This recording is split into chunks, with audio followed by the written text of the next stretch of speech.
Hello guys, welcome to the fiction series. Today we are gonna see, what if Naruto was the first demon Shinigami and got harem with Yoruichi? Part 2. If you want more awesome fan fiction like this, don't forget to hit that subscribe button. So without wasting any time, let's get into the video. Hey Hokage, get up. Naruto yelled out in Naruto's mind. Repeating the same words repeatedly for what felt like hours only to get the same results, nothing. Sigh, I give up. If this idiot does not want to get up, then the hell with it, that is fine by me. A light bulb lit up above his head, not a real one, with a smirk tugged at his lips. I'll just have to take control of your body, he said, as his smirk grew wider when he saw Naruto's body shoot up. Over my dead body, Naruto exclaimed, sending a death glare towards his inner hollow. About damn time you get up. If I knew saying that would get you up, I would have said it sooner. Yeah, now tell me what happened again. What, you don't remember? Well, it's kind of foggy. All I can remember is the two of us fight my demon side, then when he was just about to finish explaining what he going to do once he had control of my body. After that I'm drawing a blank. Could be a side effect of him becoming the QP, or was it something else? Naruto thought. That sums up most of it, but are you sure you can't remember anything else, like I don't know, shoving your hand in his chest or something? He asked Naruto. What? I think I would remember doing something like that, but… Naruto stopped as he looked at his hand, seeing it covered in blood. Grabbing his head as the memory of what happened replayed in his head, Naruto could tell without asking, he was remembering something just by the look on Naruto's face. So do you remember now? Yeah, I remember. But now I don't have to tell your sorry ass. Naruto just rolls his eyes at his hollow. So did the jutsu work? How the hell should I know? I only see what you see, and since your ass is still in here, your body is either lying in the forest or in the damn world of darkness. Alright, I was just asking, calm down, said Naruto as he scratched the back of head. Man, what the heck his problem? All I did was asked. Whatever, let's just see where the hell we're at. Alright. Before Naruto could leave his inner world, his inner hollow had to tell him something important. Oh, before you go, I have something to tell you. I'm not sure if no, but you have a tail. What? Yelled Naruto as he looked back, and indeed his hollow was right, but he did not have just one tail but 9. You said I had a tail, not tails. Oh, did I say tail? I meant tails, my bad, he said as he tried not to laugh at Naruto. There is one more thing. He stopped until he had Naruto attention. Instead of talking, he just taped the top of his head. What, my head? Getting a nod from him, Naruto brought up a hand and slowly touched his head, not inspecting anything but hair, but to his surprise, he felt something else, something furry and pointy. Then hit him, it was an ear. Bring his other hand up, he felt his other ear too. I have ears on my head too. Naruto was laughing by now, as the shock look on Naruto's face was priceless. Man, you should have seen the look on your face, it was priceless, he said as he wiping the tears off his face. I thought you should know. I should have known it would happen when I absorbed and accepted the QP's chakra. She told me I would grow some tails and would have fox ears as well. I must have just forgotten about it till now, he said, getting over the shock of the new ears and tails. Now that's out of the way, shall we see what the world of darkness looks like? Getting a nod from his inner hollow, Naruto leaves his inner world. Opens his eyes, he notices he is leaning up against a wall, using the said wall to get up, checking his surroundings to find that the walls and even the ground looks exactly like the Sirete. Jumping on top to the wall next to him, wanting to get a better look, only to find out he is in the Sirete. However, something was wrong. The half the place was in shambles, while the other half had, but not many, building and walls still standing. Even the head captain's building been destroyed. What the hell, how did we get in the Soul Society and the Sirete? Beats me, but the questions is what the hell happened to it? I would like to know that as well, but what could have done this? You think Aizen could have done it? That could be a possibility, but does he have that kind of power to be able to this? What if he got hold of the real Hogyoku? He did tell us in our battle that he only had a fake one.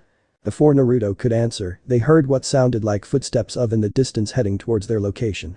Judging by their Ryatsu, they were probably some low-class Shinigamis, but one of them did have Ryatsu level of a lieutenant. Turning to the right, Naruto could see 5 people running towards him with his hearing. Thanks to his new ears, he heard them talking. He's this way, I saw him lying on the ground, one of the Shinigamis told the group. Nori, if he was lying on the ground, why didn't you just kill him instead of getting back up? Another one asked.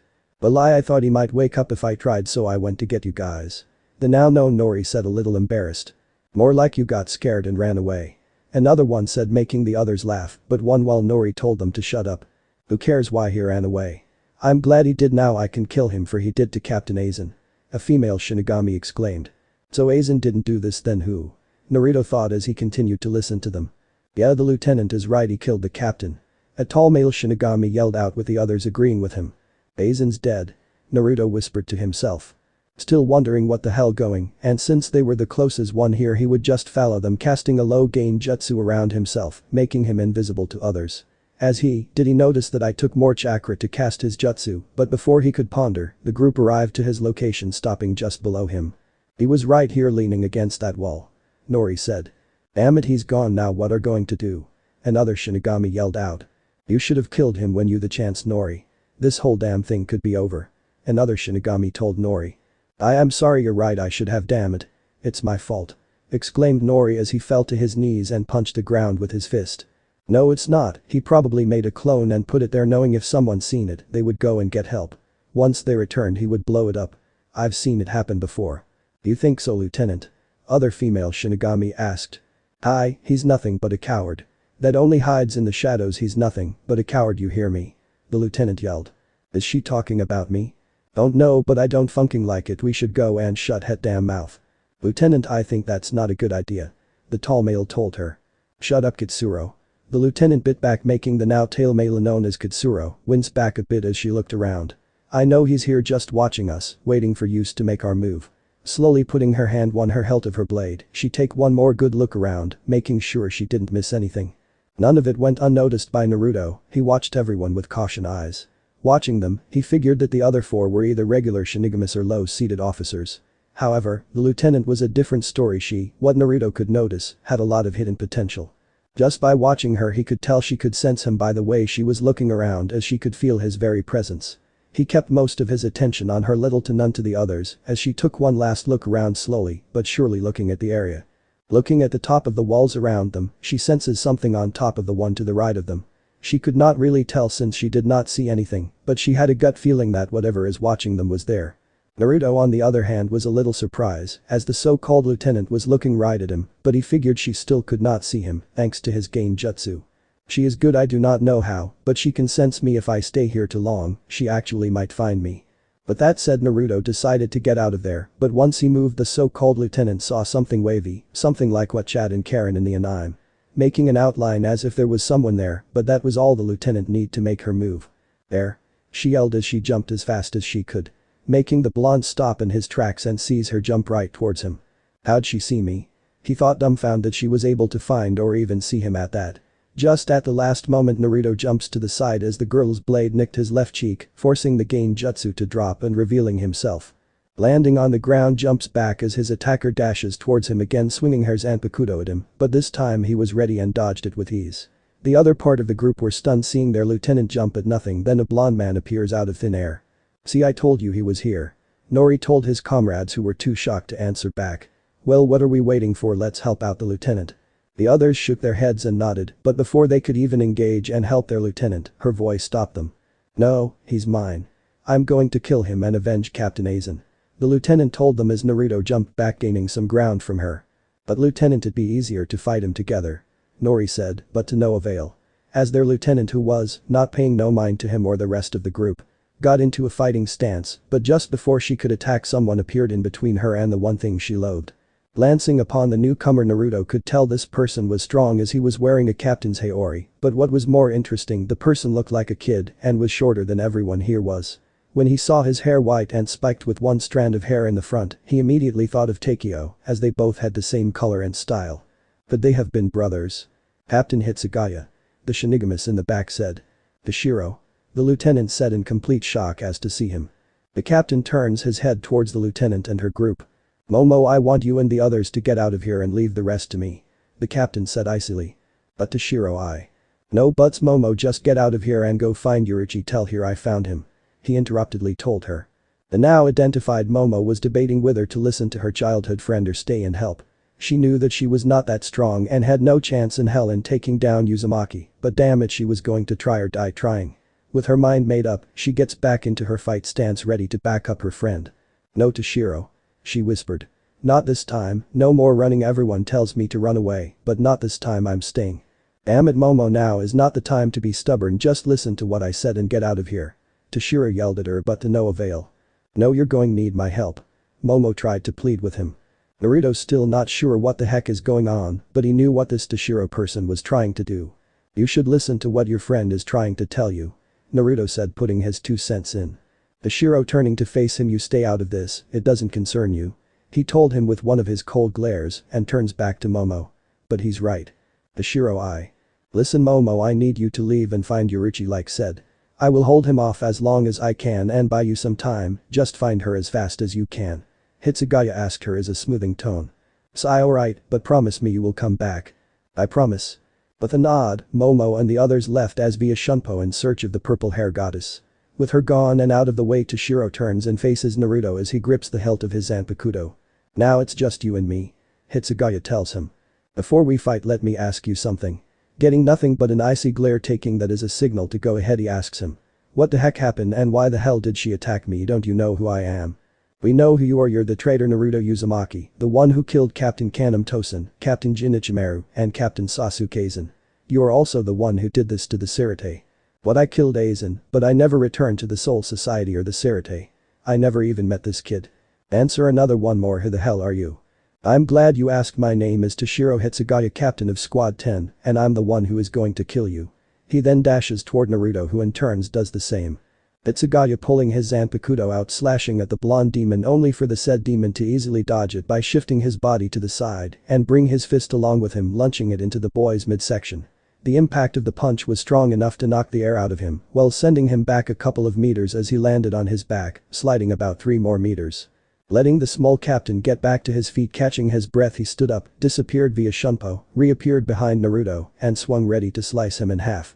However, Naruto was not ready to die now, so he jumped backwards over the sword and hit Hitsugaya with his sword, just cutting some fur from one of Naruto's tails land behind him. Toshiro saw this and was shocked to see that Uzumaki was that fast and literally jumped not just his sword but him as well, only cutting a little bit of the fur. Ducking under a kick, he turned around and lunging his sword into Naruto's gut, seeing it go and thinking he got him, only for it to poof into smoke. Heading back up looking for Naruto, only to see something come through the smoke and blocked it with his sword. That is when Naruto jumped through the smoke as well with a kunai in his right hand. Toshiro was shocked to see him, but quickly shook it off and blocked Naruto's attack, sliding back a few feet. Look, I don't want to fight, just let me go. And let you go? Did you let Ranjiku go when she begged you to let her go? Hitsugaya exclaimed, his face getting red with rage, his hands gripping his hilt till they bled. No, you just laughed at her and gave her it deep enough where she would just bleed to death. All the anger Toshiro had let him push Naruto back pretty far, about 10 feet to be exact. Before Naruto could even get his feet on the ground, Hitsugaya was on him like a fat man on a cupcake. Swinging his Zanpakuto, not letting his blonde enemy a chance to strike. I finally arrived to her location with Captain Unohana to check on her, but by the time we arrived she had lost too much blood and there was nothing she could have done. Toshiro said in between swings. She told me what you done and now you're asking me the same thing. Well, you can just fucking forget it. Hitsugaya then pushed Naruto again, throwing him off balance. Using his chance, he shunpoed and punched Naruto midsection hard enough to knock the wind out of him, sending him back just like he did to him. Gripping his Zanpakuto, raising eye above his head. Souten eyes ace. Hyarin Maru. Sit upon the frozen havens. Ice ring.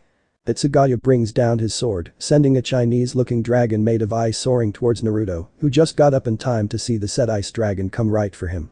Quickly making some Kage Bunshin and have one of them make a Rasengan and attack the ice dragon while he and the others go after the caster. The clone with the Rasengan ran head on and trusted his right arm with the Rasengan in hand at the head of the dragon, watching it shred the ice into dust while it kept running with the other clones and Naruto following suit. Toshiro was not pleased seeing his attack being beat so easily, breaking of the connection with his attack, he ran forward swinging his sword making another ice dragon. However, this one curved and attacked at an angle as he ran right behind his first one, ready to attack the first clone. Naruto, who saw the next dragon coming, tells one of his other clones, who in turn form another Rasengan and repeat what the first clone did. Just as the first ice dragon was about to die off, Toshiro breaks the connection with his dragon again. Grabbing the ball and chain on the end of his Zanpakuto, he throws it just as his first dragon destroyed, hitting the clone in the gut, making it lose concentration on its Rasengan. As he made contact, he shunpos next to the clone, stabbing it making it poof, and repeats the same thing to destroy the other clones. The real Naruto jumps back waiting for Hitsugaya to finish the last clone off and turn to face him. If that is all your Shikai can do, then this battle is over. Just let me leave and no one gets hurt. Naruto told him, but it all fell to deaf ears as Toshiro answers by sending yet another ice dragon. So I told him, but I guess I have no choice. He thought to himself as he flashed those some hand signs, ending it in a tiger sign and taking a deep breath. Heian. Pikaku no Jutsu. Fire release. Grand fireball technique. Releasing the intake of air, Naruto shot out giant fireball twice the size it should have been at Hitsugaya's attack, melting it on contact. As for Toshiro, once he saw how big the fireball was, seeing how fast it traveling, he had only one option. Once again, he broke the connection with his attack and said one word. Bankai. As the He's jutsu was hurling towards Hitsugaya, he felt a sudden spike in his Reiatsu, and so did everybody else that close enough. Naruto, cursing himself for not finishing this fight faster, now has to go all out or just enough to bet this kid and get away before anybody else gets here. Alright kid, you asked for it. As the fireball jutsu was just a couple feet away, Hitsugaya's Bankai made a thick wall of ice in front of himself, as his new ice wings that look like it's from a dragon did the same and covered him, making a 2-layer thick shield. If this were any regular ice, the jutsu would have melted it with no problem, but that's not the case. This ice is special, it's still regular ice, but has Reiatsu, Hitsugaya's Reiatsu, and since Reiatsu is almost the same as chakra, but the more you add the stronger it becomes. That is exactly what Toshiro is doing, adding more Reiatsu into his ice wall, so when the fireball made contact it melted the first layer. In the process, the ice wall did its job by weakening his attack by 2/3, while his wings stopped the rest.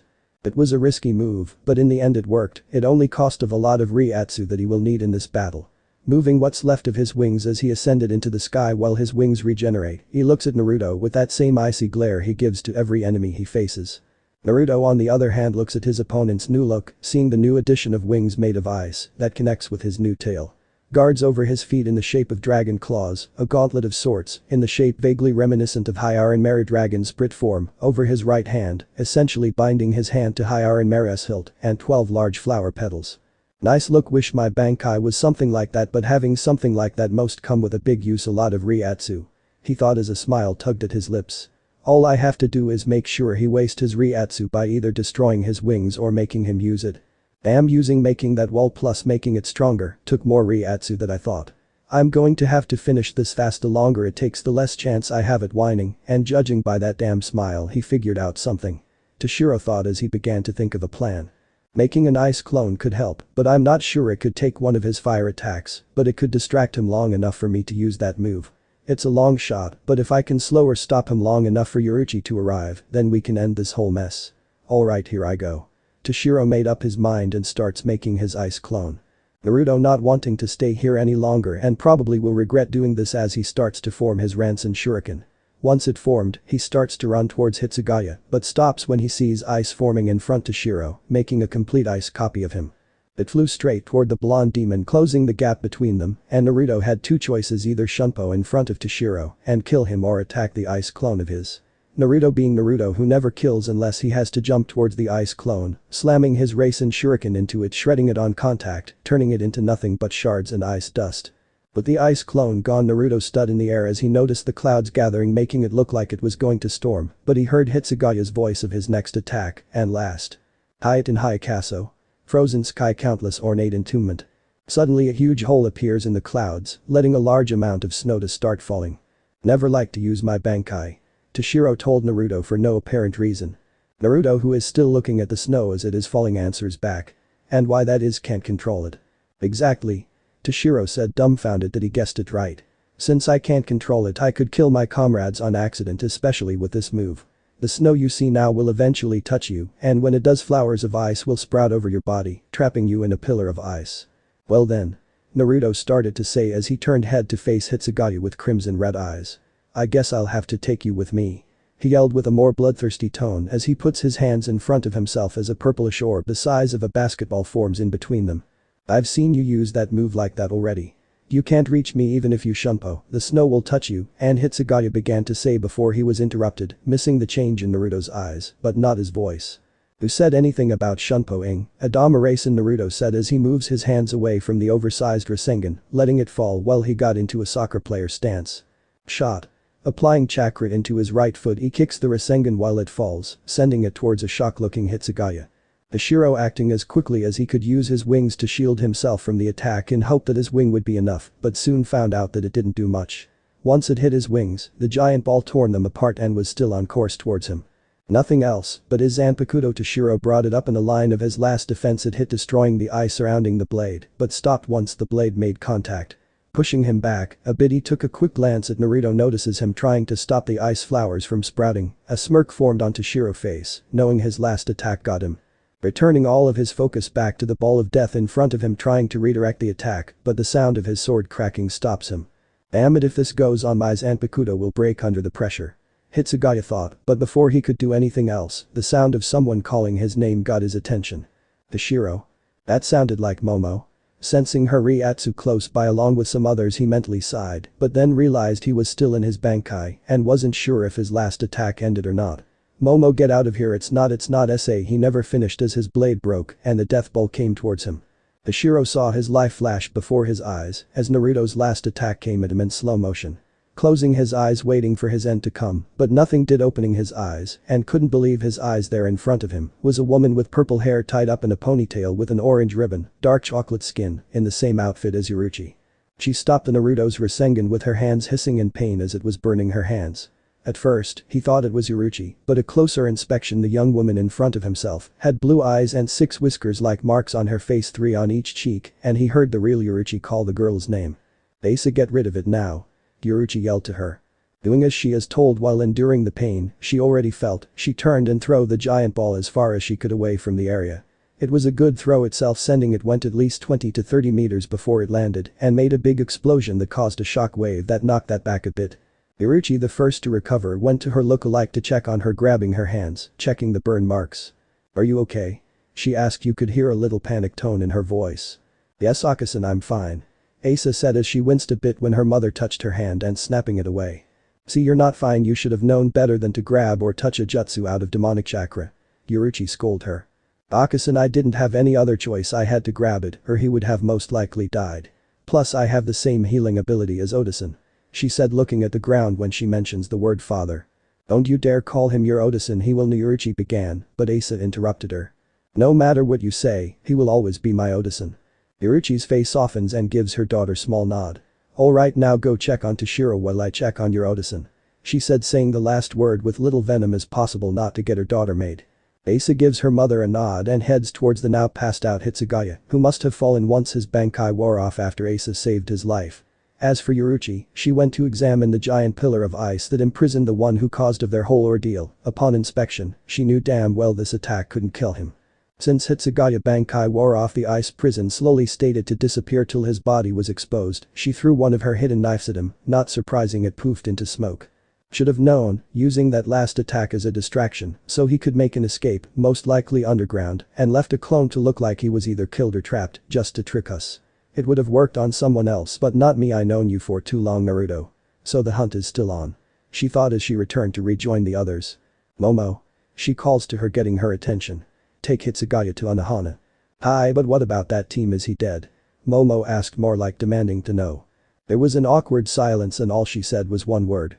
No. Momo was shocked, dumbfounded, whatever you could think of, and to have someone tell you he's not dead after seeing him in a giant ice prison, that was not possible. But Toshiro froze. The fake, in other words a clone, that he made to look like he got him while he escaped. Momo didn't know what to say after that, but before she could ponder on, Yoruichi snapped her out of her thoughts. Momo, I know how you feel, I wanted him dead right now too, but we aren't dealing with just some random guy. We are dealing with someone who can fight the head captain as if it was child's play. The training the others and I went through, we should be able to beat him. Said Yoruichi. At the same time she walked toward Momo, placing a hand on her shoulder, giving a light squeeze. All you can do right now is take care of Hitsugaya and leave the rest up to us. Momo looked at her, then at Asa as she gave her a nod, confirming what her mother said was right, then back at Yoruichi. Alright, I'll do it, I'll take him to Captain Anohana, but you better make sure you kick his ass even harder for me. Said Momo, getting a light chuckle from Yoruichi as the said woman got up and gave her daughter a nod. Before they leave in search of Naruto, Soifon appeared behind Momo. Lady Yoruichi, I found Naruto, he's at Sakyoko Hill. She informed them. Damn, he quick. Yoruichi thought, looking from Momo to Soi. Alright, let's go, we have not time to waste, let's end this now.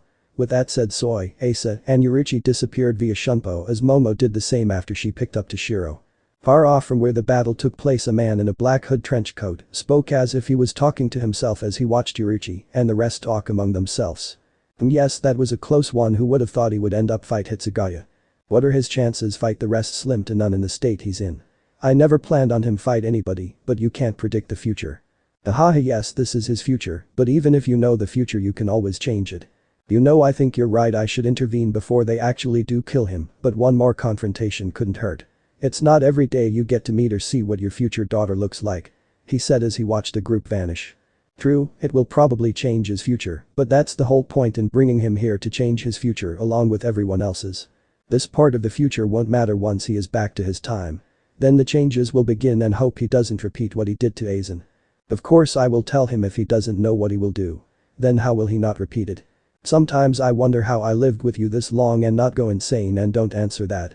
I think that's enough talking. I think it's time for me to intervene before they kill him," the mysterious man said as he vanished towards his next destination. Sakyoko Hill. Looking at the destruction in a different angle, Naruto begins to wonder how could he or anybody do this much damage. Then what that girl Momo along with the kid Toshiro said played back in his head. He probably made a clone and put it there, knowing if someone seen it they would go and get help. Once they returned he would blow it up. I've seen it happen before. We know who you are. You're the traitor Naruto Uzumaki, the one who killed Captain Kaname Tosen, Captain Jin Ichimaru, and Captain Sasuke. You are also the one who did this to the Sirite. What if they are right? What if I did do this? But if I did, why don't I remember?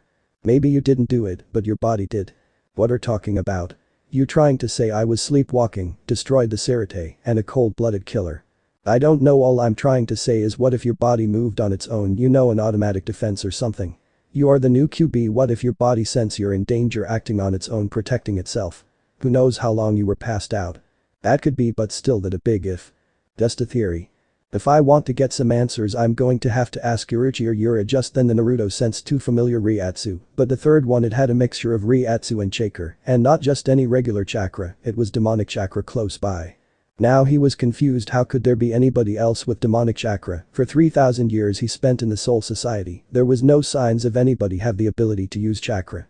He concluded he was able to use chakra was because of having the QB sealed in his soul, but now he's sensing someone else with it. Could it be Anther Jinchuriki? He though, as they appeared behind him about 10 yards away. Turning around he was not surprised to see Soifan and Yoruichi, but what really got his attention was the young girl, probably in her late teens, who looked exactly like Yoruichi. She could even be called her younger sister. However, Naruto noticed two things that told him who this young girl probably was and why he sensed demonic chakra coming from her. The said girl had ocean blue eyes just like his and 6 small whiskered marks on her cheeks, 3 on each side. Well, speak of the devil, she came, and with your little student, and who the hell's that? She has your eyes and same damn whisker marks. You know I could be wrong and say she's you, kid. What, you knocked her up before you left? Otosan, please just stop this meaningless fight, Asa plead, but Yoruichi stopped her by putting her arm in front of her. Well, that answers that question. There is no point, we tried before and look what he did to the Sirite. Yeah, but Asa began but was yet again interrupted by her mother. Asa, I told you already there is no point. He made up his choice. He chose to become a god over everything else and we're here to stop him. Yoruichi said as Naruto was too dumbfounded to ask what she mean. Now I want you to stay out of the fight till your hands are completely healed while your aunt and I fight your Otosan, you got it? Hi. Wait, what the heck, yo? Naruto finally asked, but it was too late as Soi and Yoruichi rushed him.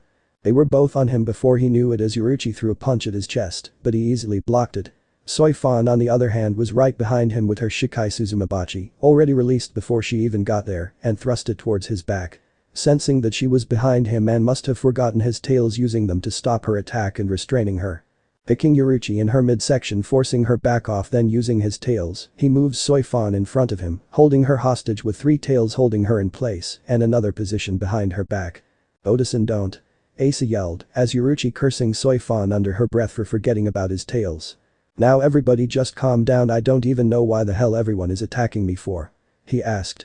What the hell are you talking about? Don't even try to play that innocent act. We're not going to fall for it, not again.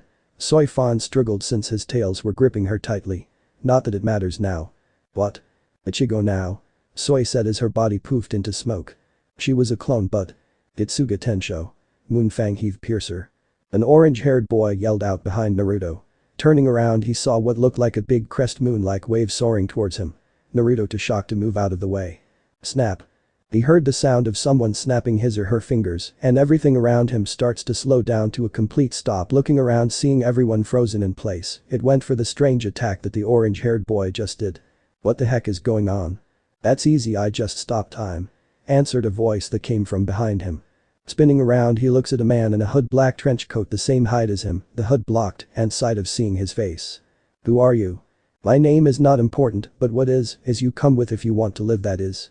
The hoodman said, raising his arm behind him. An outline of what Naruto could tell was a tall door. Once the outline was finished, it started to shine, forcing Naruto to shield his eyes. As it died down, he saw was one of the wired-looking doors he ever saw. Same door from last chapter. When the hoodman tuned around, the doors started to open as he began towards them. Follow me, and before you ask why, let me inform you, once these doors close, you will be trapped here and most likely die. The man said, walking into the darkness inside the door. Naruto did not know what to do. Follow someone he did not even know, or stay in a place where the people he knows want to kill him for a reason he does not even know. Just go into the damn door. It's better than staying here and getting your ass kicked. If it were not for that hood person, either we would have been killed or hurt pretty damn bad by whatever that damn ginger attacked us with. Therefore, my vote is going before the goddamn door closes. Oh shit, it's closing, god damn it, hurry. I don't know about you, but I don't like getting my ass kicked, so move it. Naruto exclaimed. Alright, I'm going. Told him as he ran towards the doors before they closed on him, making it just in time. Upon entering the door, Naruto felt something similar as he went through it. Felt as he was walking through a Shinigami, looking around, all he could see was darkness. Darkness? Is this the realm of darkness? Naruto asked as his voice echoed in the darkness as he kept following the strange hoodman. No, I'm afraid the realm of darkness you speak of doesn't exist. The man answered back. But my jutsu, it never worked and will never work. How do you know it never worked? Because I've been here for well over I can't recall how long I've been here, but I know it's been a long time, and yet never been able to find the realm of darkness. If this place isn't the realm of darkness, then what is it? The end of time. The end of time? You're telling me this place is the end of time, but there is nothing here. Precisely, the world began as nothing, so in the end it ends with nothing, but that too isn't important. What is what you just went through. So you know what the hell happened back there. Yes, what you just seen, heard and witnessed was the future, your future to be exact. My future? How is that even possible? How did I get there in the first place? You haven't figured it out yet. I was the one who sent you there. 100 years into the future, that is what you saw, all of that because you made one mistake. And what mistake was that? The hooded man stops, turns and faces Naruto. Killing Aizen. What? The moment you killed Aizen, taking the Hogyoku from its host in order to destroy it, it took over your mind, feeding off your darkness from your demonic chakra. The willpower you possess is among the strongest, but it wasn't strong enough to overcome it will, and eventually it consumed you. So how did I supposedly kill Aizen? By stabbing him in the chest with his own sword and left him hanging till he bleeds to death. Sound familiar? Bastard deserves it for trapping me and you. So the whole point of this was to show me a bit of the future, so I would change it. That sound about right. Naruto said, ignoring his Hollow's comment. More or less, but even if you do know what the future is like, doesn't mean it will change right away. No, thanks for pointing out the obvious, idiot. If I don't kill Aizen when I return, this future will never happen. No. What do you mean no? You said that all happened when I killed Aizen, so if I don't kill him this will never happen. True, not killing Aizen might slightly change the future, but in the end results will be the same. Then what's the point in showing me my damn future if what I do won't change a damn thing? Naruto now getting pissed at this man for wanting him to change his future, but no matter what he does, will not have an effect at all. Calm down now, let me ask you about destiny. Don't get me started on that crap. Haha, I know how much you loathe it, but like your old friend Neji said, we all chained to destiny. Destiny is a bunch of bullshit. You have control of your own fate. That's the thing, you are the one who has control over their fate along with those around you. What do you mean? Let's go back to when you fought Neji. At the time you were not even strong enough to win that match. Fate had Neji as the victor, but what happens? I beat his ass with one uppercut. He said with a smirk. Yes, but you were never supposed to. So I was supposed to lose, then that proves it. You can change fate, you're not ruled by destiny. Yes, you can change fate, or I should say you are one of the ones who can change their destiny.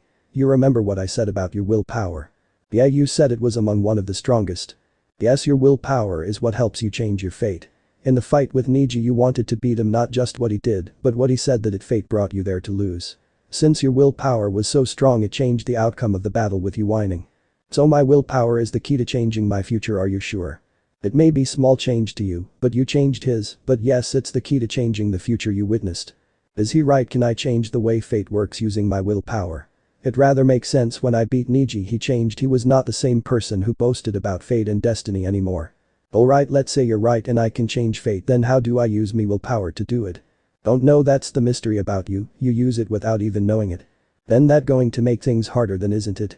Perhaps, but be warned, since you are now a full demon and don't have full control over your powers, stronger hollows and even demons from hell will come after you, as well as some humans. Yeah, thanks for the warning, so how do I get back to my time? I'm glad you asked. He said even though you couldn't see his face, you could tell he had a wicked smirk on his face as he ran towards Naruto shoving his into his gut where the Shiki Fuijin was. Ah! Naruto screamed as he looked down at the man's arm that was now in his gut. What are you doing?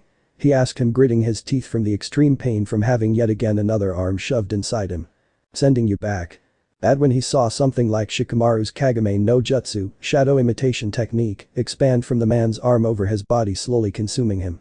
This might hurt a bit.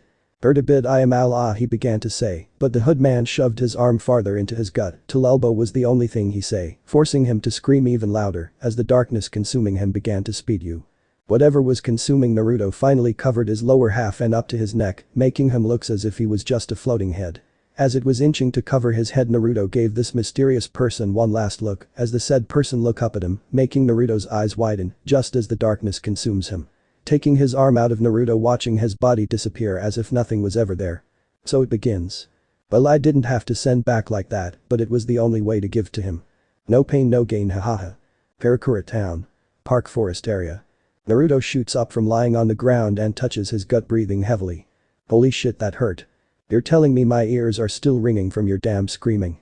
Looking around, he notices he is in a forest, not just any forest, but the forest in Karakura Park, the same place he tried his jutsu which he found out didn't work. I guess he did send us back, but did he really have to shove his arm in me? Hurts, don't it? Now quit bitching and get moving. Yeah, but there's one thing I'm looking forward to.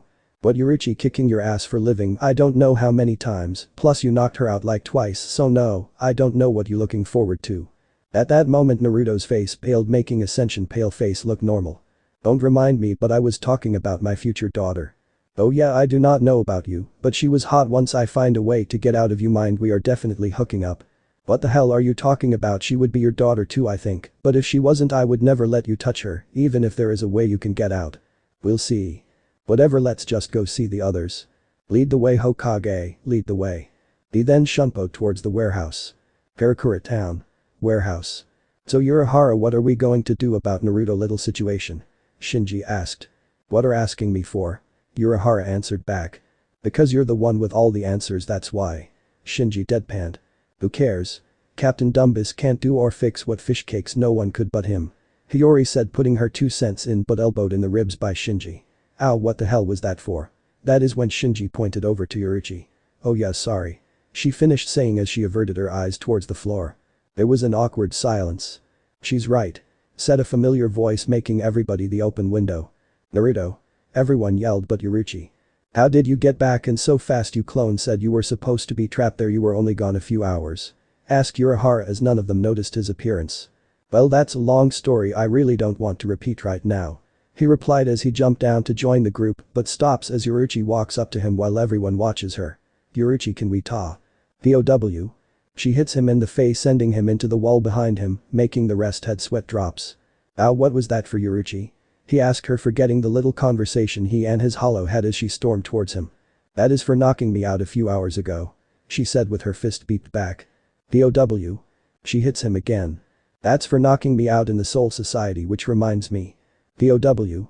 That's for giving me a letter telling me you leaving. She fumed, making the others' sweat drops fall even lower.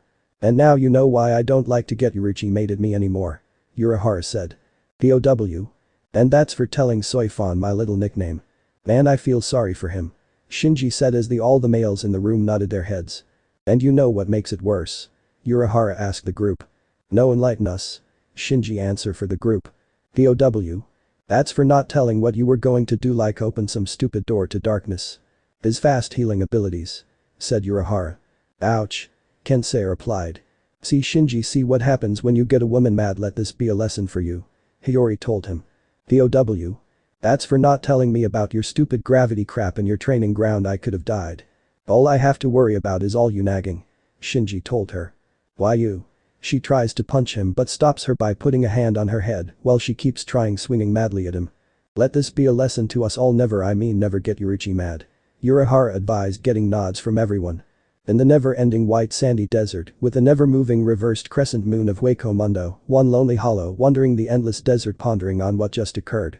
Just to note, this was not just any ordinary hollow, no, this particular hollow was none other than Teikyo Shiroryu no Shimetsu. He was a legend in Hueco Mundo, the first hollow to reach Vasto Lord rank in just 10 years. Some say he went to the world of the living, killed several thousand humans devouring their souls. Others say that he was bored with that power, but in reality he just killed every living, or undead, thing he encountered using weaker hollows as cannon fodder when they died, he just eat them along with his target. Before he was named Shiroryu no Shimetsu they once called him Takeo no Hadaresu, heartless. It's true hollows have no hearts therefore eat other souls to fill the void, but Takeo was one of the few that never lost control over to the hunger. Having complete control over his body wandering the white desert hearing different stories of why hollows fight just to eat each other. Finding it pretty senseless fighting just to have something to eat, okay it wasn't that senseless he did need to eat, but was that all he was going to do for the rest of his afterlife, eat or be eaten? It all changed once he killed and devoured his first hollow, not causes he was hungry just because he wanted to, plus it attacked him first. Like I said it changed him killing his first hollow how good it felt ripping the hollow to shreds, seeing he was far superior he was. Once he ate his dead attacker's body was the moment that changed him the feeling, he got form devouring its body mask and all. The strength, he felt his power get stronger at first he thought it was just him or the adrenaline pumping through his body once it wore off he still felt the same feeling coming to a conclusion eating hollows or any souls increases his own power. Before he ventured farther into the endless sandy desert, he took a trip to the world of the living and met a Shinigami that had powers of a hollow who defeated him telling him how to get powers like his. Since then he searched for other hollows to kill in order to gain power, joining small groups to attack stronger hollows, but instead he killed not just their target but his group as well. Joining stronger groups doing the same thing killing their targets, then killing his group gaining enormous amount of power, until he eventually became a Vasto Lord. Now wandering the desert unsatisfied by the turn of events he was hoping to gain powers the Uzumaki told he would receive once becoming a Vasto Lord. But he would seem fate decided not bestow him his new powers in his rage, finding a new group promising them they get to devour and strong Shinigami soul, but truly he gathered them as cannon fodder in order to injure, weaken, and see how Uzumaki fights. In the end he ended up killing the Shinigami, or so he though, in order to find his own way to achieve the powers he fought and killed for. As if someone was reading his mind a man appeared before him with anther silver-headed man as well. If it's power you seek out I can bestow it to you. The man kindly suggested, but he could tell that this man wanted something in return. What's the catch? Was Takeo's reply as he eyed the man noticing he was a Shinigami by his cloths. He wore a standard Shinigami uniform with a white haori with the kanji for 5 on the back, his face looked like a scholar's with glasses with brown hair and a so ever calming smile. The man standing behind him had silver hair and too wore the standard Shinigami attire with some kind of badge on one of his arms that had the kanji for lieutenant. His face was different from his companion, his eyes closed to slits and with his smile, making him look like a fox or snake. Patch there is no catch all I ask from you are to swear your allegiance to me. The brown-haired man answered. Not interested. Takeo said dryly.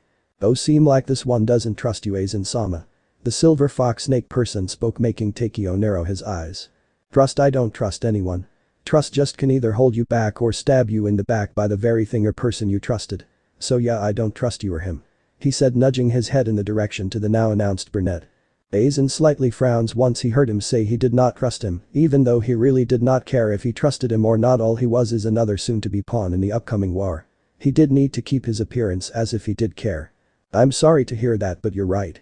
Jin and Takeo both raised an eyebrow while Jin did, since you cannot see Takeo's face. We just met can't trust someone just by appearances. So how about we? Like I said not long ago I'm not interested.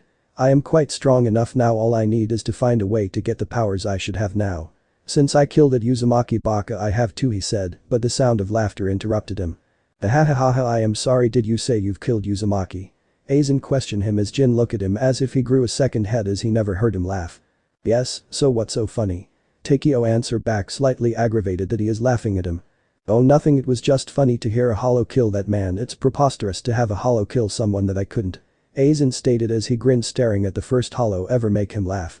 Well I did, I seen him perish with my own eyes. Takeo told him as a thought popped into his head making him grin as well. I guess that makes me stronger than you doesn't. That little comment made Aizen drop his grin and glared at this hollow in front of him who dared to say he was stronger, the man who will soon surpass Kami herself. How dare he, know it, how dare it proclaim that a hollow, any hollow at that was superior to him. Jin who notices the change in his leader's face started to take a couple steps back. Aizen letting enough Ryatsu leaking out forcing Takeo to his hands and knees finding it hard to breathe as the said person in front of him walks slowly towards him. Now could you repeat yourself and tell who is stronger than whom again? I did quite hear it. Aizen spoke icily as he unsheathed his Zanpakuto, placing the blade on Takio's neck, drawing blood. Tell me who is stronger. Takio, gritting his teeth, he had to admit it, but this man no, this monster was far superior to him. You are. He struggled to let out. But now that we established that, on to my next question. Will you join my army but make the right choice? If you chose wrong, I'd kill you. So what is your answer? Aizen suggested, knowing the hollow will chose the right answer. Takio was funked. It was either go with Aizen by force or die right here. Any other hollow would probably be begging not to die. However, Takio would dare give this monster the satisfaction of ending his life, so he made his choice, but by Kami herself, he will find a way to kill him and Uzumaki if he's still alive. I'll join you, my lord. Takio spat out with much loath as possible. The pressure smashing upon Takio suddenly lifted, letting him breathe properly as well to letting him stand. You made the right choice. Aizen said, sheathing his Zanpakuto. He could give a rat's ass if he accepted or not. All this hollow was is another pawn in his scheme, nothing more, nothing less. Turning to face Jin, telling to take the hollow behind him to Los Notches and disappearing via Shunpo. Jin, not waiting the wrath of Aizen thrown upon him, does as told, walking to the now standing Takio, places a hand on his shoulder, and the both of them disappears as well. Karakura Town unbanned warehouse. So let me get this straight, for the last 10 years a group of hollows who were led by Takio Shiroryu no Shimetsu, who you say was just a regular hollow, trying to find some way to attain powers like yours. Instead of killing him, you let him leave, but not after telling him that becoming a Vasto Lord will grant him your said powers.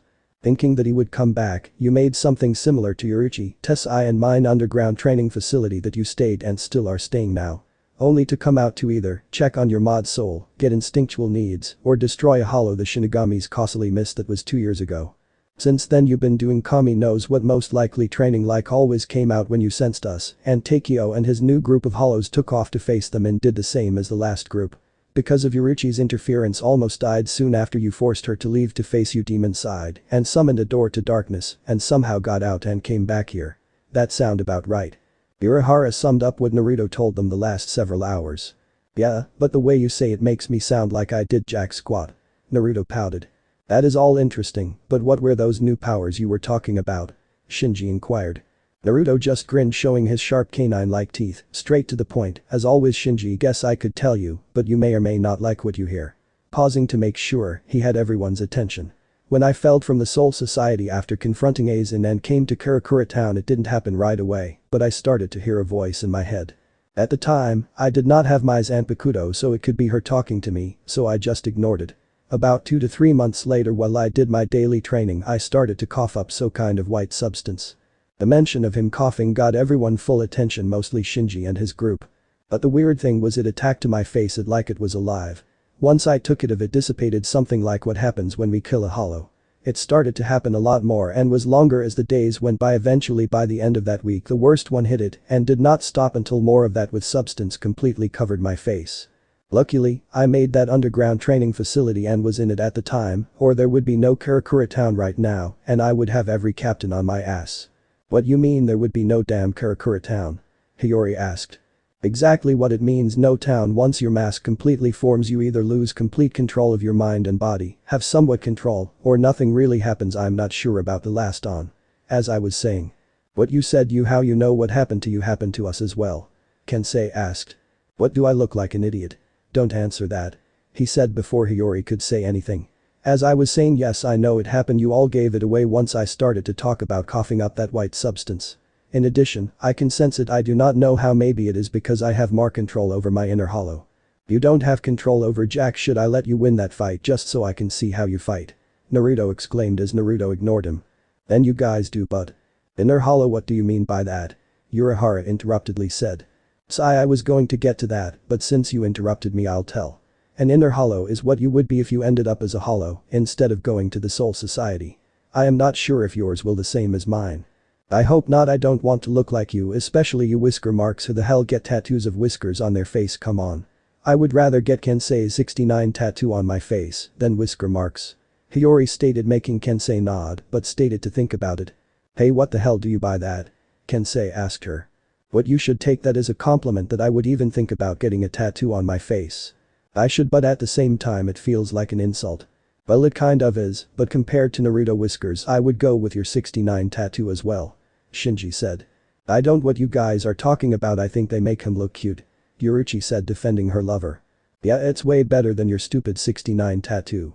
Mishiro agreed with Yoruichi as she dissed her ex-captain tattoo. Plus his fox ears and tails make him even cuter. Once she said that, everyone else's eyes shot towards Naruto, seeing that he did have ears and tails like a fox. How they all missed it, I do not even know. How the heck did you get those fish cake? Hiyori asked a question that was on everyone's mind now. Naruto on the other hand had his fist balled up, his eyes glaring at the floor, as if he was trying to burn holes into it, trying hard not to blow his top off, as his eyes turned from cerulean blue to crimson red. Well, answer us, fish cake, where or when did you get though? None of your damn business, that's wherein these, pointing to his whiskers, are not tattoos for the funking thousandth time, they are funking birthmarks, and can you for kami's sakes quit funking interrupting me? He yelled, shutting them up as none of them dared to say or do anything, but they did notice his eyes did change. Hey Kage, I think you need to take a chill pill. Shut the funk up, I'm not in the damn mood right now. They are acting like this isn't a big deal if they don't get control over their inner hollows and go berserk. I'm not sure if that Tessai, Urahara, Yoruichi and I could stop them, not in the condition I'm in. He's right, shit, when we first fought, once getting control back over his body, his little training area was completely destroyed. No, not destroyed, completely annihilated. There was nothing but rubble, shit, even the rubble was destroyed. There's no other chose. Getting back to reality, Naruto made his chose. If you guys want to act like children and not take this seriously, then be my guest, but don't come crying to me when your inner hollow starts to take over, forcing you to kill innocent lives. If that happen, you can bet your ass that I will be there to kill you my damn self and will not give it a second thought. He said icily while giving them a look that told them he meant every word. Turning to walk away, Yoruichi was the first to speak up. Naruto, wait, you didn't mean that, did you? She questioned him. I meant every word, Yoruichi. Once you all are done acting like children and want to start acting like adults, ask Yoruichi where you can find me. He answered with his back facing them and shunpot away before anyone could ask him other question. Do you think he really meant it? He could be trying to scare us or something, right? Hiyori asked the group. No, he meant it every word. Yoruichi said, getting everyone's attention. You all seen the look in his eyes? I've seen that same look in his eyes not that long ago. It was when you went to look for him, wasn't? Urahara asked her, getting a nod from the said woman. He was fighting the second group of hollows, he had the same look in his eyes, and what he did to them, it was too cruel even for a hollow. She told them. What'd he do exactly? What could be too cruel even for a hollow? Kensei wondered, wanting to know, as he did many different things to hollows. Let me ask you this, has any of you ever had a hollow you fought beg you to let them go? She questioned them, get headshakes telling her no. What hollow would ask a Shinigami to let them live? One thing they hate is when a Shinigami pities them. Shinji stated. Yes, but what I seen Naruto do was probably worst what we or even Kenpachi has done. She told them, getting to think what he could have done that Kenpachi has not done already before they could pound her anymore, she flat out told them. He ripped of their masked. But not that bad, Kenpachi did that what once every month or so. Hiyori stated. Yeah, I think I've done it once before in self-defense. Kensei added. You don't get it, Kenpachi does it because he is in a fight. Don't forget he's insane too. Shinji added as well, getting nods from everybody. But this is Naruto we're talking about. I don't care how many fights he's been in with hollows, he never once did anything like what I saw. She told them. Alright then, tell us, Yoruichi, tell us what Naruto exactly did. Urahara said calmly. He too wanted to know what Naruto supposedly did, since he was not there to witness. When I reached the area Naruto was surrounded by 14 Ajucha's class hollows. At first I thought I should help him, but that Takeo hollow started talking, telling Naruto that he did what he was told and demanded he tell him how he got his. Soon enough he sent his lackeys at Naruto in a matter of seconds. Naruto took out some with his hands and half with his hollow attack. She stopped there to let that last part sink in. Did you say he used hollow's attack? Urahara questioned her, getting nod. He used the what we see most Gilligans use, the Zero, but his was much more powerful. From what I saw, it took a good chunk out of the forest they were fighting in, and I am sure it was not at full power either. I doubt he was even thinking about the humans or us in that battle. All he cared about was killing every one of them. However, what he did to the last 7 hollows, and let me mind you that they were trying to run away at the time. Making 7 clones, one for each of them, he stopped them, making his clones grab hold of their masks and stating that he always wanted to see what was under their mask and tried to pull them off. Even though I could see his face cause of his mask, I could tell he was enjoying every second of it. Once he tore of their masks, killing them instantly, saying nothing happened because they were weak. Then he tell the Takeo guy that he has a new theory what would happen if a vast Lord's mask were to be accidentally removed. I do not know about you, but I know he does not act like that, and Naruto knows it and knows it could happen to you guys and tried to tell you, but we kept interrupting him. Yoruichi finished saying. Not wanting to hear a response now, or you can keep your mouth shut and see if Naruto can help you guys out or have him come after you and kill you because you lost control. She suggested. There was an awkward silence before Shinji spoke, I probably speaking for everyone and voting one living. Again getting nods from all the once injured Shinigamis. Yoruichi with a feline-like smirk, good, now follow me. With Naruto reappearing in front what looks like a giant tree, putting his hands together. Hi. The Gain Jutsu dispelled, revealing the entrance to his training. Leaving a clone there, he began to walk down the long and not so dark cave. Stopping to look around, noticing he could see the walls of the cave almost as clear as day.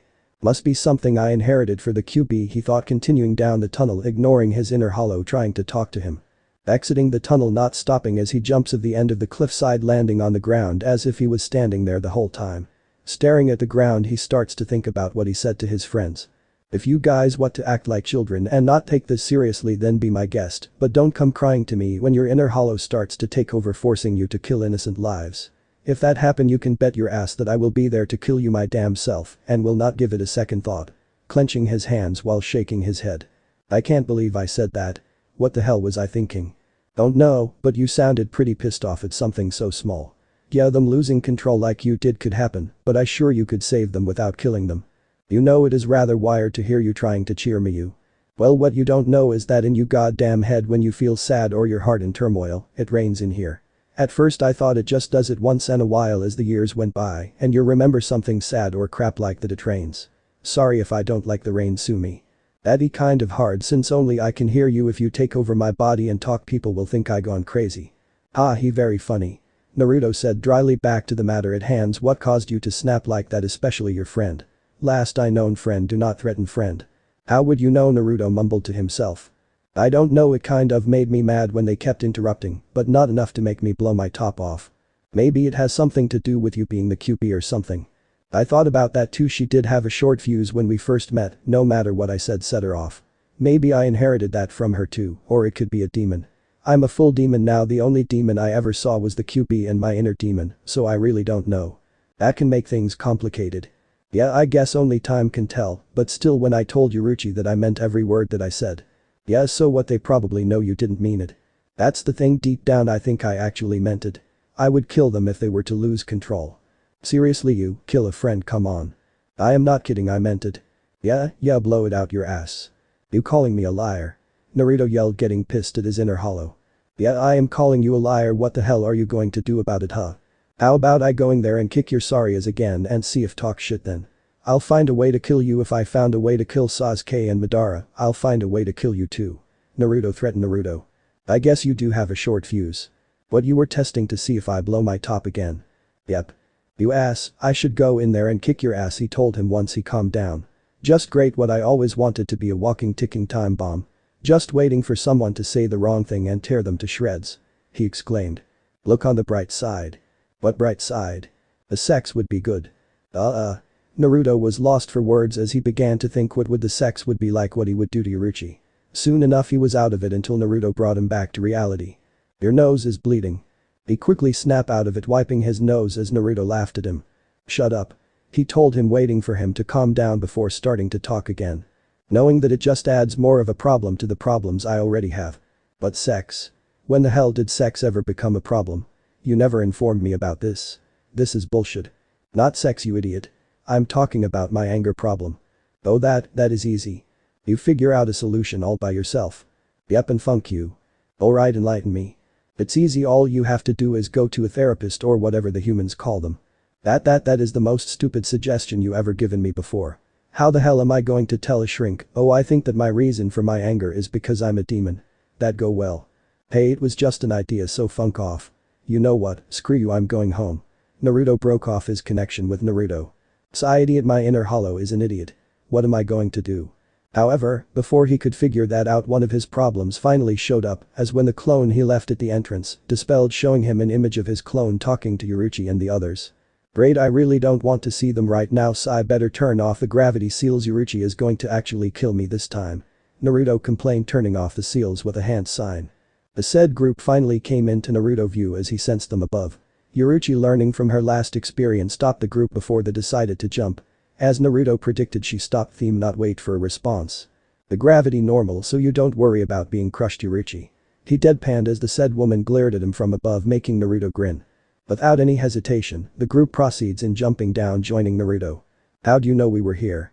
Yoruichi asked him, since she and the others only talked to his clone, but she had her suspicions that it was more than just a physical copy of him. "If you haven't figured it, but knowing you, you probably have, my clones do more than just make copies of myself.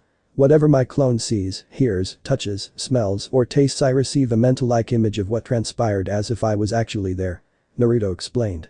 "Thought so, knew it." Yoruichi, Urahara, and Shinji all thought to themselves. Looking at his friends, he takes a deep breath. "Look, about what I said back there, I mess. No, you shouldn't have to apologize, we're the one who should, so we're sorry, right guys?" Shinji interrupted. "Yeah, we're sorry." The rest of the group replied in unison. "I'm also sorry for saying your birthmarks were tattoos and called them stupid, even if they are." Hiyori added, muttering that last part under breath. "I heard that, Snaggletooth," he said, smirking as she glared at him. But still, about what I said again, he was interrupted, but it was by Shinji raising his hand as I signed to stop him. "Look, whatever you said, we know you didn't mean it. We know you would never threaten any of your friends and mean it. So let bygones be bygones, alright," he said as he saw Naruto put on his fake smile and nodded, knowing he wanted to say more, but let it slid. "So you guys being here means you want to tackle your inner hollow, am I right?" Naruto asked them, getting nods, taking that as a sign to go on with his explanation. "First of all, once you start, I want you to go one at a time. This will let the others keep your hollow occupied as you fight your inner hollow. I do not know what to aspect when you challenge it, since I fought mine, he only used similar moves as mine, so aspect it to act like you also, it might be able to use your Zanpakuto as well." "You mean it can use our Zanpakuto? How is that even possible, and why one make us go one at a time? It will be fast if we all do it and get it over with," Hiyori questioned him. "Weren't you listening? If you go one at a time, the rest of us can stop the holofied self of whoever fighting. When I fought mine, I was by myself and the place you see now was total destroyed. I mean, there was nothing left once I got control over my body again. This way we can see if my hypothesis is correct," Naruto explained to her. "Fine, we'll do it your way," she answered. "But now the only thing is, which one of you wants to go first?" he asked them as they all look at Hiyori, making the said person look at them. "Why the hell are you all looking at me? No, no, no, no, why do I have to go first?" she asked them. "Ladies first," Shinji replied. "What about Mashiro and Lisa?" she answered back. "You're the one who wanted to get it over and done with," Lisa said. "Yeah, I agree with Lisa," Mashiro added. "You're all assholes, you know that." "Fine, I'll do it since you're all too chicken to do it," Hiyori exclaimed, folding her arms, wanting for Naruto next instructions. "Great, now that we have our volunteer, now all we need is to put up a barrier." Naruto then looks at Tessai and Hachi. "Tessai, Hachi, if it isn't any trouble, could you both prepare a strong enough barrier for this?" "Not a problem," both of them replied. "That takes care of that. Now the only thing left now is to which one of you is going to fight her?" he asked them, and without missing a beat, Hiyori answered for the group. Shinji is going, so my damn holofied body can kick his ass while I'm kicking my hollow's ass," she yelled. "That is not what we want, but," he thought. "Shinji. I guess as long as it makes her happy and she shuts up, I'll do it," he said, making her glare at him. "Alright, you two just stand over there." He points over to the side. "To confront your inner hollow, just do a Jinzen, Blade Zen." Hiyori gives him a nod. Giving Hachi and Tessai the signal to put up the barrier as Hiyori gets into a meditative pose, her body taking shape form of a hollow, and attacks Shinji. Just think what Ichigo had to go through. As the two wanted each other, Naruto walks over to Kisuke. "Hey, can we talk in private?" he asked him. Sure." Urahara replied as he followed Naruto, leading them away from the group, with Yoruichi eyeing them the whole time, but he just shrugged it off. "So what did you want to talk about?"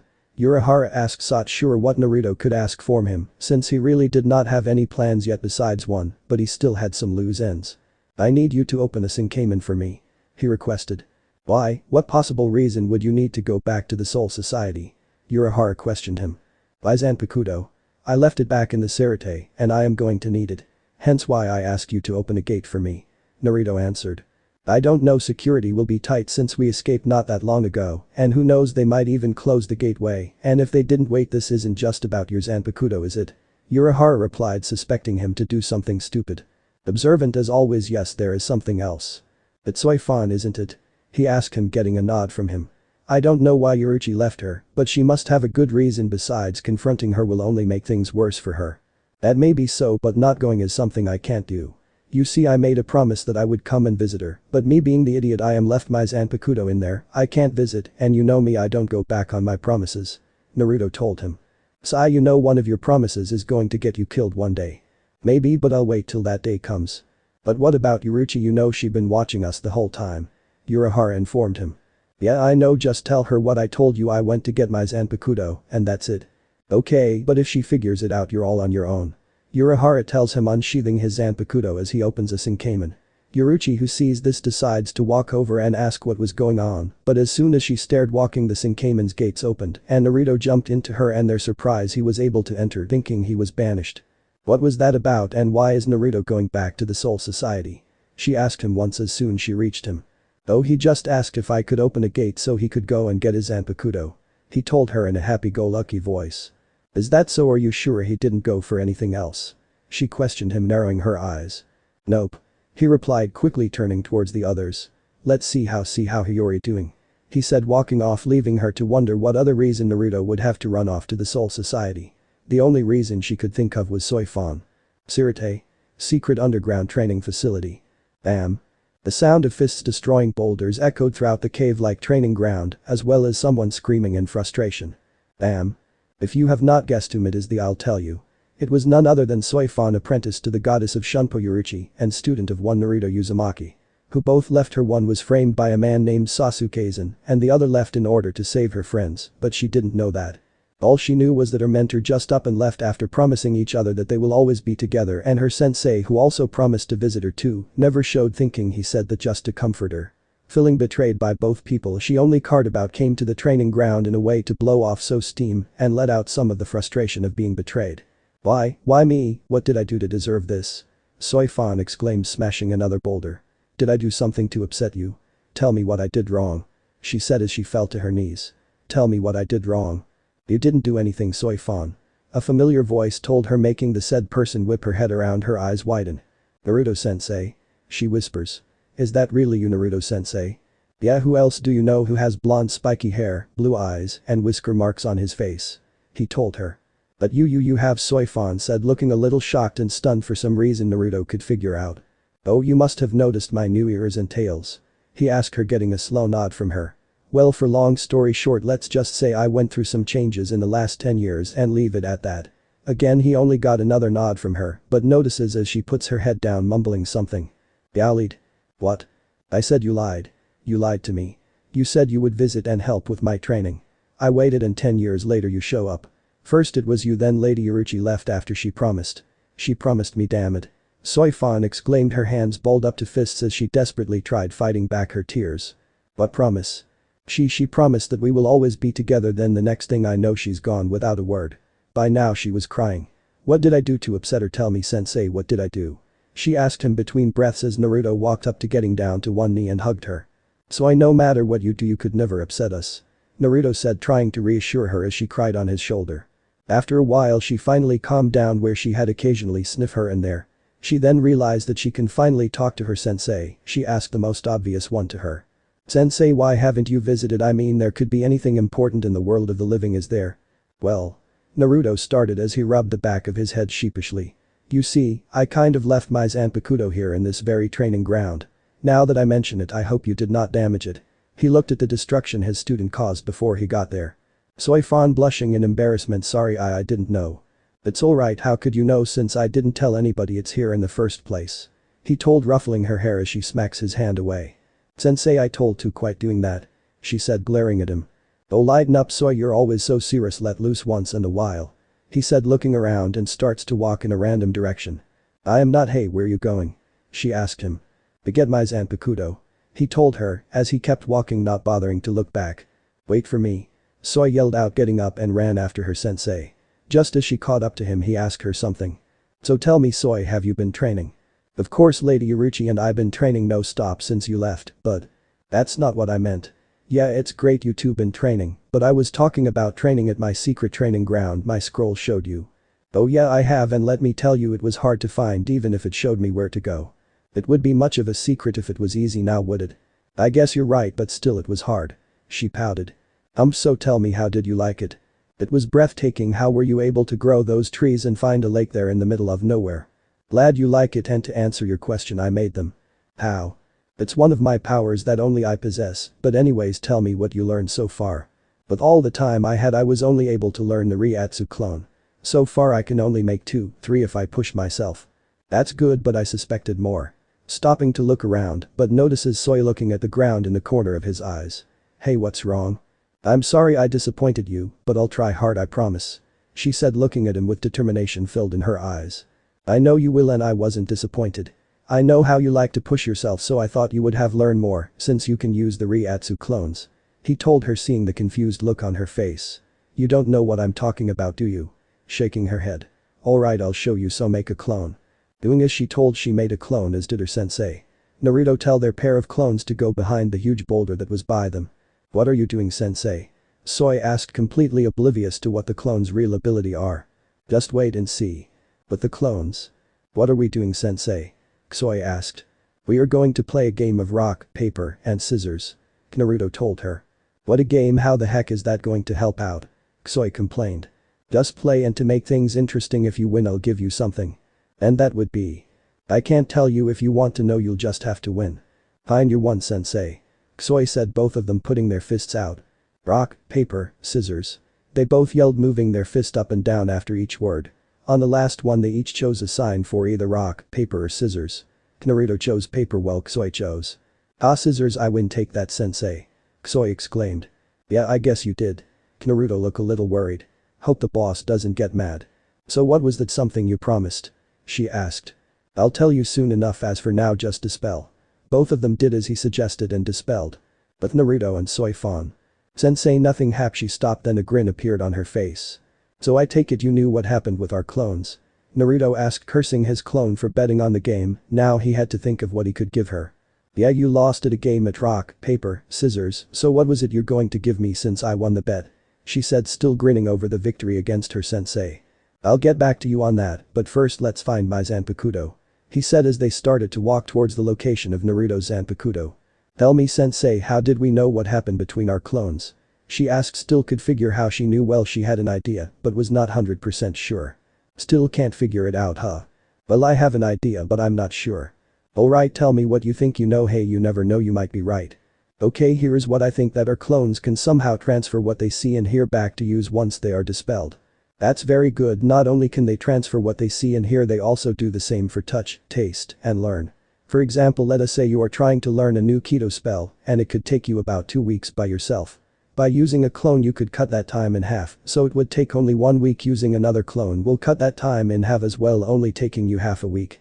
You understand what I'm trying to tell you? So you're saying if I use my clones while I train I could learn a lot fast. Basically.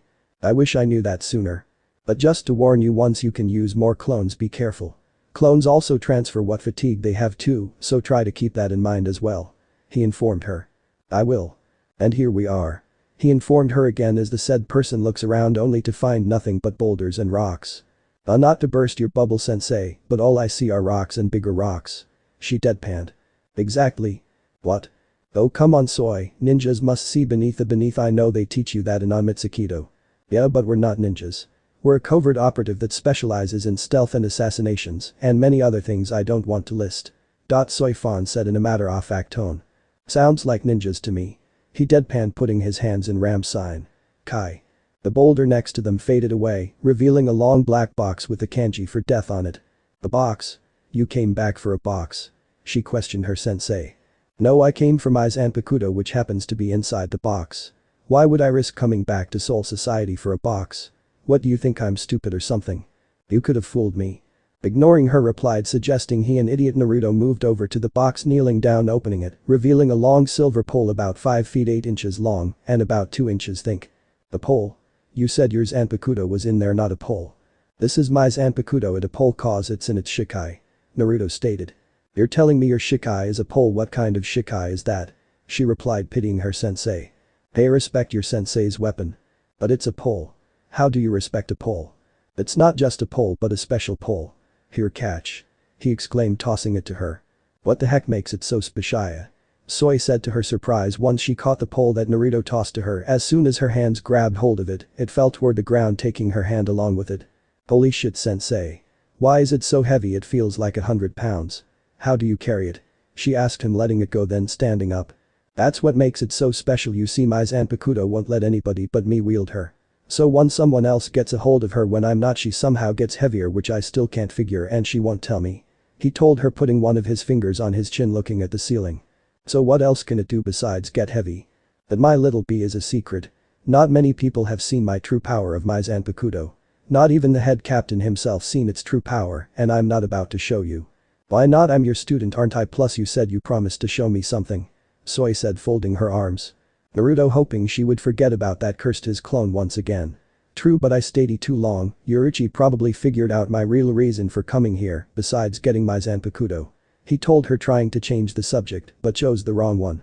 And what could that be? She said, looking towards the ground once he mentioned Yoruichi's name. You, Soi-fan. The said woman looked at him, her eyes widen a bit. What other reason do I have? Yoruichi is gone. Yeah, I have a few friends still here, but they will have no choice but to report me. You're my student, my only student at that. Someone's got to look out for you. Naruto said, opening a Shinigami with his pole, which surprisingly it was able to since it is not in its sealed state or in a shape of a sword, but he was not complaining. Turning back around to see his little bee staring at the ground. Hey. He called to her, but she kept on looking down, so using his new pole staff, he raised her head so he could see her face, which looked sad, probably because he was leaving. Don't look so down, it's no a very good look for you. She smiled a bit. There, now that's better. Listen, the next time I came back for whatever the reason, I better hear that you became the next captain of Squad 2 and the Onmitsukido Sashuriken, Commander-in-Chief. Don't let some wannabe take it you hear. Hi sensei. She without any feeling. What was that? I could hear you.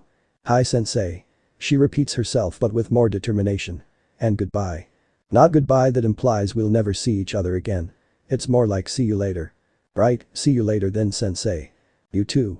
And with that said, Naruto jumped into the Shinigami's open doors, leaving Soi-fan and rejoining the others who should be in his training ground if they haven't finished yet, but since they probably don't have anywhere to go, they most likely still there. In the world of the living. NTG. The gates of Naruto's Shinigami appeared and opened in front of the house he had built or rebuilt after his inner hollow accident, but the house itself looks like a traditional Japanese house with sliding doors. He suspected Yoruichi would be somewhere waiting for him to return, and it so happened she was on his front porch. So how long have you been waiting? He asked her, stepping out of the Shinigami. Once you left. She answered, pushing herself off against the wall. So did you see her? See who? He answered, acting innocently. You know who I am talking about. Yeah, I know, but you look cute when you get mad. He told her, making her blush. Shut up. Making he chuckle. But really, how is she? She was upset with you. Something to do with a promise you two made. The mention of a promise made her look away from his gaze. Why would you promise her something like that if you were going to leave? I made that promise before I found out what happened to Uchiha and the others. You would have done the same thing. She told. I won't deny it, if I was in your shoes I would have done the same thing, but I would have also taken her with me as well. He answered back.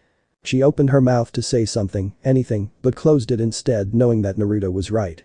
She should have brought her with her, but maybe there's still time to get her if she hurried. She could, however Naruto stopped her before she could even act on it. I know what you're thinking. You think you could go back and get well, sorry to burst your bubble, but you can't. Why not? You told me she upset, and you're right, I should have brought her with me, and it was a mistake to leave her behind. Well, for starters, I'm not going to let you, and two, I said she was upset, but after I talked to her she turned out fine. I think leaving her behind is the best thing for her. Now she can do things on her own without her mentor and sensei always around. Plus I told her to go after your spot as captain of your squad along with Sashuriken. Naruto stated. You think she can do it? Should I know she can, it's just her confidence holding her back. She was trying to reach our level in power, so whenever she did something right all she saw was how weak it was compared to us, and with us out of the picture she noticed how strong she really is. I didn't see it like that. I guess you're right, I hate that. How can an idiot be smarter than me? I ask myself that every day. Hey, wait a minute. She chuckled to herself as she witnessed Naruto calling himself an idiot. Where the heck are Shinji and the other Vizards? Vizards? What the heck is a Vizard? That's what I'm calling the group. If they beat their inner hollows, they should be able to form a mask over their heads, hence why I call them Vizards, meaning masked army. So where are they? Did they leave? Makes sense, but now they didn't leave, they're inside. Eating whatever they could find. Since we didn't bring any money we decided to eat here. I thought you would mind. She said, but deaf ears heard it since Naruto walked past her once she said eating inside. Sliding the door open. Who in the hell said you could eat my food, damn it? Naruto yelled, entering his home, heading to the kitchen, seeing everyone but Yoruichi inside since she was following right behind him. Yoruichi said we could. Uchiha replied. Since you two are doing it, I figure she probably wears the pants in the relationship she had more authority over you. I don't care what she said, this is my house and I wear the pants in our relationship. Naruto exclaimed. Ahem. Yoruichi clears her throat, making herself known. Not now, woman, I'm trying to make a point. He said, turning to look at her and back to the said people in his damn kitchen eating his damn food. Now you asshole, listen and listen good, I want you all out of my kitchen outside so I can kick all your ass at the same time and get some practice using my Zanpakuto again. Everyone in the kitchen just stared at him except Uchiha, who went pale as a ghost while Tessai shook his head. What, you're going to whack us with a pole? I'm so scarred. Hiyori mocked him. I wouldn't do that if I were you. Uchiha suggested. Why, it's just a pole. What can a frickin' pole do? Kensei asked. Yeah, I'm more scared of Kensei's shikai than that stupid pole. Hiyori added, making Naruto even more pissed and Uchiha go even paler. Get your asses outside and I'll show you what this pole can really do, and you too, Uchiha, for making that comment earlier. He threatened, making the said person gulp. Turning to go outside, Yoruichi stops him. You're not serious? I mean, they really don't deserve it, do they? Punk, yeah, I'm serious. Eating my food is not free and they pissed me off, and Zetsusumagai, Death's side, is pissed off too. Underestimating her is one thing you do not want to do. He told her, walking outside waiting for the others to get out as well. Once the group finally manages to come out, they met up with Naruto, who in an opening just outside of the forest he had in there. Alright, we're here, so what are you going to show us with you pole? Hiyori asked as Naruto eyed them. Hey, we're Uchiha. Looking for him and finding the said person hiding behind Yoruichi as a shield. Punk it, I'll deal with him later, but for you guys, just to warn you, I'm not going to take it easy on you. He warned them. Oh, just shut your trap already and get this over with, seek and go back and eat some more of your food. Hiyori yelled to him. Alright Tsume, let's show them what happens when people pisses us off. He said, spinning his pole staff around. Once he stopped, the bottom part of it turned into jet black scythe blade behind Naruto. With any hesitation or second thoughts, he dashed towards them, promising a world of pain. So this part ends here. Alright, that's it for today's video, guys. Let me know in the comments section how was the story, and also don't forget to like, share and subscribe. I will meet you in another video. Bye bye.